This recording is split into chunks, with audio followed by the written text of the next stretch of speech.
Hello students, আজকে আবারও চলে আসলাম তোমাদের ফার্স্ট চ্যাপ্টার শাস্ত্ররূপে ভূগোল থেকে পার্ট 2 নিয়ে। তো দেখতে থাকো। ফার্স্ট কোশ্চেন, ভূগোল শাস্ত্রের মুখ্য বিষয় হলো, ভূগোল শাস্ত্রের মুখ্য বিষয় কোনটি? মানুষ, এ নাম্বার মানুষ, সরি এখানে নাম্বারিং ভুল হয়েছে। বি পৃথিবী, সি প্রকৃতি, ডি মানুষ ও প্রকৃতি। এটা অপশন ডি কারেক্ট অ্যান্সার, মানুষ ও প্রকৃতির সম্পর্ক হবে কারেক্ট অ্যান্সার। নেক্সট কোশ্চেন, ভূগোলে কেন কথাটির অর্থ কী? ভূগোলে কেন কথাটির অর্থ সম্পর্কের অনুসন্ধান ও ব্যাখ্যা করা। খুবই একটা ইম্পর্টেন্ট কোশ্চেন, সম্পর্কের অনুসন্ধান ও ব্যাখ্যা করা হবে এখানে সঠিক উত্তর। নেক্সট, প্রাকৃতিক ভূগোলের সঙ্গে বিজ্ঞানের যে শাখার নিবিড় সম্পর্ক রয়েছে, প্রাকৃতিক ভূগোলের সঙ্গে বিজ্ঞানের কোন শাখার সম্পর্ক রয়েছে? জীববিজ্ঞান, সমাজবিজ্ঞান, পরিবেশ বিজ্ঞান, ভৌতবিজ্ঞান। প্রাকৃতিকের সঙ্গে পরিবেশের সম্পর্ক রয়েছে, তাহলে option C right answer. Next, ভূগোলে কোথায় কথাটির অর্থ কী? ভূগোলে কোথায় কথাটির অর্থ বিভিন্ন এলাকা এবং উপাদানগুলির বন্টনকে বোঝায়। বিভিন্ন এলাকা এবং উপাদানগুলির বন্টনগুলোকে বোঝানো হয়। নেক্সট, ডিকশনারি অফ জিওগ্রাফি কার লেখা? একটি গুরুত্বপূর্ণ কোশ্চেন, ডিকশনারি অফ জিওগ্রাফি কার লেখা? অ্যান্সার হবে হামবোল্ট, বার্জেস, স্ট্যাম্প, কান্ট। কার অ্যান্সার হবে C, option C Stamp. Next, প্রকৃতি ও মনুষ্যকেন্দ্রিক বিভিন্ন উপাদানগুলির বৈশিষ্ট্য অনুযায়ী ব্যাখ্যা ও বিশ্লেষণ করাকে কি বলে? অ্যান্সার হবে অপশন সি প্রণালীবদ্ধ ভূগোল। নেক্সট, প্রণালীবদ্ধ ভূগোলের জনককে? এটাও খুব একটা ইম্পর্টেন্ট কোশ্চেন। প্রণালীবদ্ধ ভূগোলের জনক আলেকজান্ডার ভন হামবোল্ট। তাহলে এখানে কোনটা হবে? অপশন এ হবে সঠিক উত্তর। নেক্সট,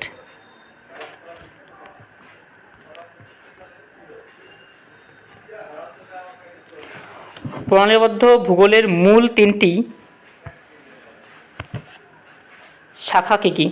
প্রণালীবদ্ধ ভূগোলের প্রণালী অর্থাৎ এক নির্দিষ্ট একটা ধাপ ধরে ধরে যেটা এই ভূগোলটা হয়, এটা হচ্ছে প্রকৃতি, জীব ও পরিবেশ ভূগোল, নাকি আঞ্চলিক প্রাকৃতিক ও জীব ভূগোল, নাকি প্রাকৃতিক, জীব ও মানবীয় ভূগোল? এটা অপশন সি হবে প্রাকৃতিক, জীব ও মানবীয় ভূগোল। নেক্সট, আঞ্চলিক ভূগোলের জনক বলা হয়, আঞ্চলিক ভূগোলের জনক কাকে বলা হয়? এটা হবে ভ্যারিনিয়াসকে বলা হয় আঞ্চলিক ভূগোলের জনক, ভ্যারিনিয়াস রাইট অ্যান্সার। নেক্সট, ভারতের পরিকল্পনা অঞ্চলের জনক, ভারতের পরিকল্পনা অঞ্চলের জনক এস কে রামচন্দ্রন। তাহলে এখানে ডি নাম্বারটা এস কে রামচন্দ্রন।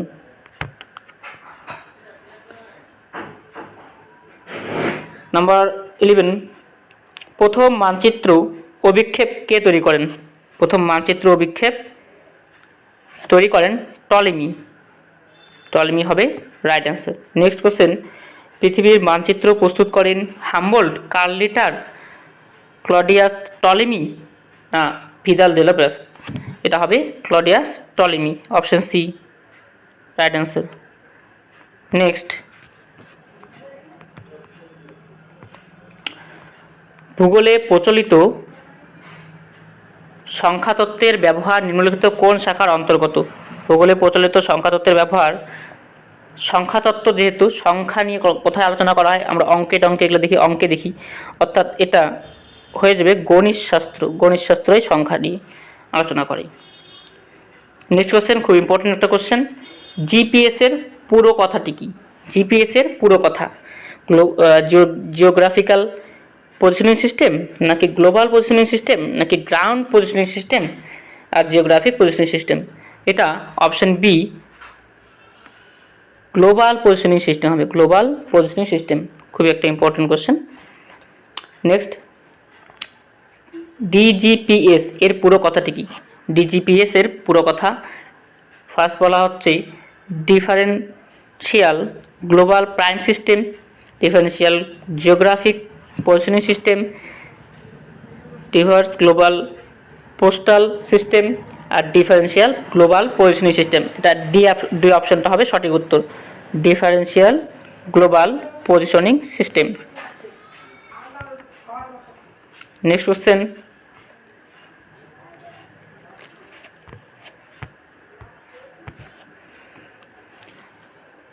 ডিজিপিএস এর ব্যবহার প্রথম শুরু হয় কোন কাজে? কোন কাজে আমরা ডিজিপিএস পদ্ধতি ব্যবহার করি? এটা কৃষি জমির তত্ত্বাবধানে, নাকি সামুদ্রিক সম্পদ আরোহণে, সামুদ্রিক প্রতিরক্ষার কাজে, উপকূলবর্তী এলাকার তত্ত্বাবধানে? এটা সাধারণত উপকূলবর্তী যে আমাদের সমুদ্রের ধারের জায়গাগুলা, উপকূলবর্তী এলাকাগুলার তার দেখাশোনার জন্য অর্থাৎ তত্ত্বাবধানের জন্য এটা আমাদের কাজে লাগে, ডিজিপিএস। নেক্সট কোশ্চেন, ভূগোলে মানচিত্র অঙ্কন পদ্ধতি যে নামে পরিচিত? ভূগোলে মানচিত্র আমরা কার্টোগ্রাফি বলা হয় এটাকে বলা হয় cartography. Option C right answer হবে। নেক্সট, জিআইএস এর পুরো কথাটি কি? জিআইএস এর পুরো কথা হচ্ছে option B geographic information system.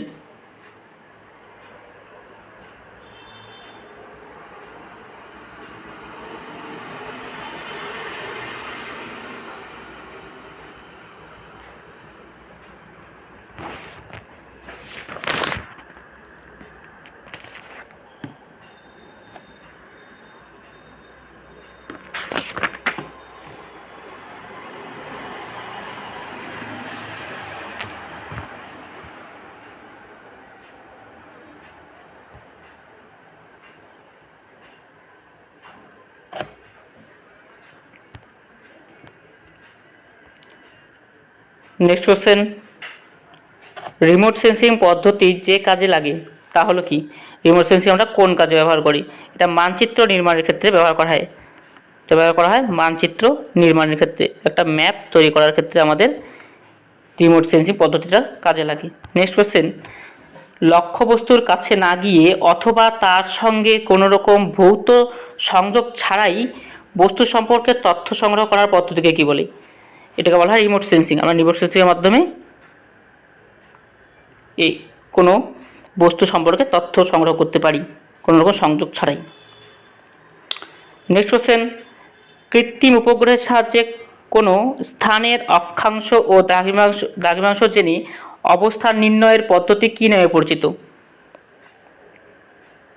এটা হবে জিপিএস। জিপিএস হবে কারেক্ট অ্যান্সার। তাহলে অপশন এ হবে কারেক্ট অ্যান্সার। এখনই আমরা বললাম জিপিএস এর ফুল ফর্ম কী ছিল? জিপিএস এর ফুল ফর্ম ছিল গ্লোবাল পজিশনিং সিস্টেম।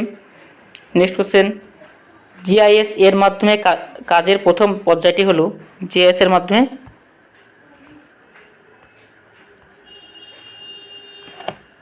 প্রথমে আমরা কি কাজটা করি? এটা হবে তথ্য সংগ্রহ। তথ্য সংগ্রহটাই প্রথম করা হয়, সর্বপ্রথম তথ্য সংগ্রহ, তারপরে সেগুলো প্রসেসিংয়ের মধ্যে এরকম কাজে লাগে। নেক্সট,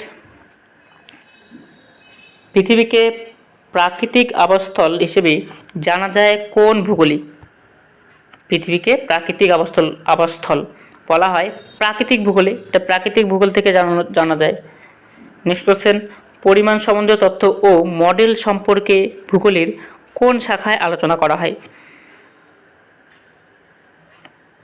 পরিমাণ, কোনো কিছু সংখ্যার পরিমাণ, এটা আমাদের রাশিবিজ্ঞানে আলোচনা করা হয়, রাশিমাত্রিক ভূগোলে। অর্থাৎ তাহলে এখানে রাশিমাত্রিক ভূগোলটা হবে কারেক্ট অ্যান্সার। নেক্সট কোশ্চেন, ভূ আলোড়ন, ভূমিকম্প, অগ্ন্যুৎপাত প্রভৃতি ভূগোলের কোন শাখায় আলোচনা করা হয়?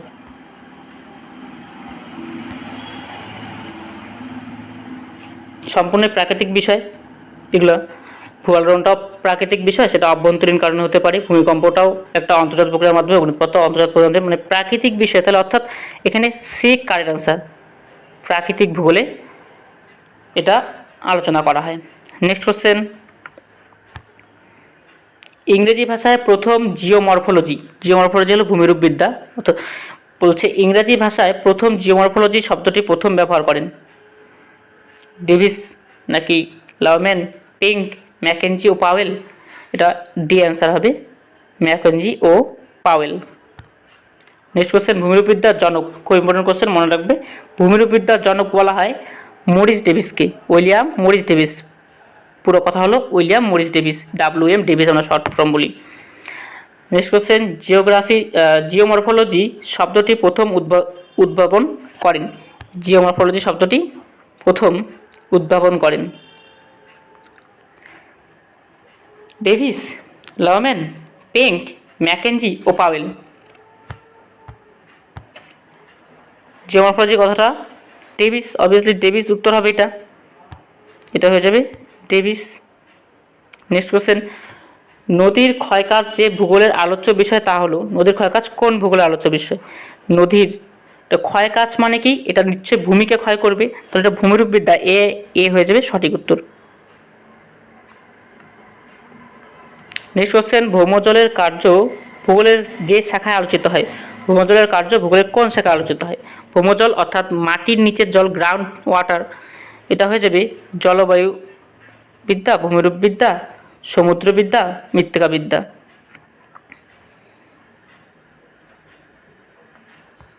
তাহলে এটা কোন ভূমিরূপবিদ্যা হবে? ভূমি সম্পর্কিত বিদ্যা, তাহলে ভূমিরূপবিদ্যা হবে। কারেক্ট অ্যান্সার অপশন ডি হবে রাইট অ্যান্সার। নেক্সট কোশ্চেন, ভূমিরূপবিদ্যা শাস্ত্রের জনক কাকে বলা হয়? ভূমিরূপবিদ্যা শাস্ত্রের জনক কাকে বলা হয়? এখানে অপশন হবে সি, অপশনটা রাইট অ্যান্সার হবে C, James Horton. Next question, আধুনিক ভৌমজলবিদ্যার জনক হলেন। আধুনিক ভৌমজলবিদ্যার জনককে মনে রাখবে, এটা হলো ইমেঞ্জার আধুনিক ভৌমজলবিদ্যার জনক। নেক্সট কোশ্চেন, আধুনিক জলবিজ্ঞানের জনক হলেন। আধুনিক জলবিজ্ঞানের জনক option A, Horton, Horton. Next question, সমুদ্র বিজ্ঞানের জনক কাকে বলা হয়? সমুদ্র বিজ্ঞানের জনক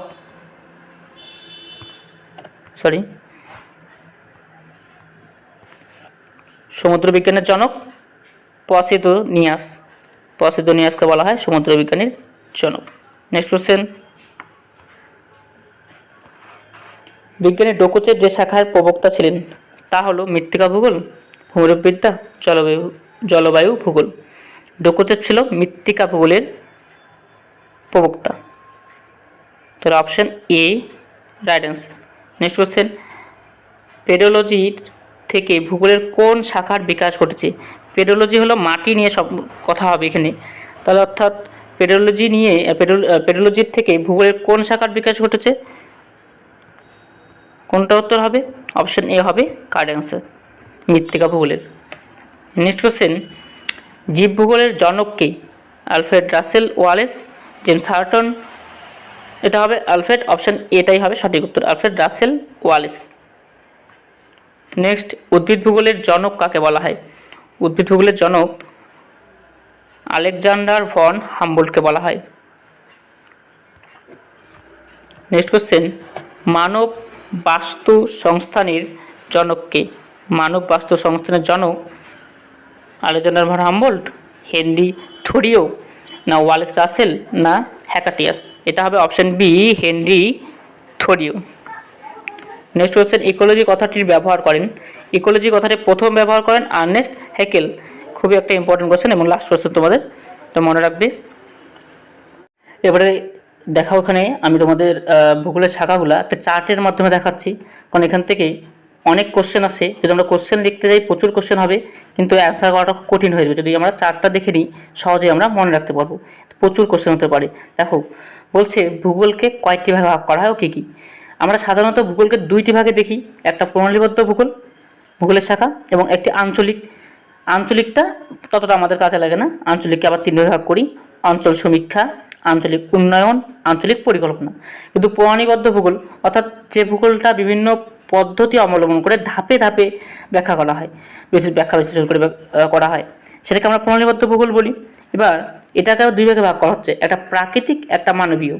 প্রাকৃতিকটাকে আমরা অনেকগুলো ভাগ করছি। প্রথম যেটা ভাগ জ্যোতির্বিজ্ঞানীয় ভূগোল, অর্থাৎ এখানে আমাদের গ্রহ নক্ষত্র মানে জ্যোতিষ্ক নিয়ে আলোচনা হবে। আবার ভূমিরূপবিদ্যা, যেখানে আমাদের ভূমিরূপটা নিয়ে কথা হবে, ভূমিরূপ নিয়ে। এবং জলবায়ুবিদ্যা, আবার বিভিন্ন উপাদান জল নিয়ে যে জলবায়ুটা গঠিত তা নিয়ে আলোচনা হবে। জলবিজ্ঞান, তারপরে সমুদ্রবিজ্ঞান, মৃত্তিকা ভূগোল আর জীবভূগোল। আবার এই জীবভূগোলকে কয়েকটি ভাগে ভাগ করা হচ্ছে।